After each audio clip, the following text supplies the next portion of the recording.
আমাদের উপরে তো আসলে পলিসির উপরে তো আমাদের কোনো কিছু করার থাকে না। সো যেটা হয়েছে তো এটা হয়েছে, বাট আগে যেটা দরকার সেটা হচ্ছে সত্যি কথা কনফিডেন্স।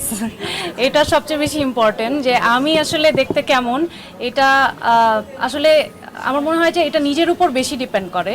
আদার দেন আমি যদি সবসময় ভাবি যে অমুকে আমাকে সোশ্যাল মিডিয়াতে এই কমেন্ট করলো, রাস্তায় একটা মানুষ আমাকে এটা বললো, এবং সেগুলো যদি আমি মাথায় নিয়ে বসে থাকি, আমি যতই মানে বিশ্বের সবচেয়ে সুন্দর মেয়েও কিন্তু কখনো না কখনো কোনো না কোনো একটা খারাপ মন্তব্য তারা পেয়েছে, এবং এটা প্রত্যেকেই পায়।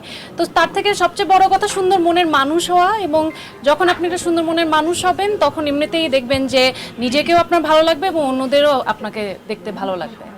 আসলে অনেক দিন তো কাজে একটা বিরতি ছিল, তো সব কিছু কাটিয়ে যে স্বাভাবিক অবস্থায় আমার মনে হয় প্রত্যেকটা ব্যক্তিরই আসলে দরকার যে কাজে ফেরার, কারণ আমরা শুধু না, আপনাদেরও অনেকেরই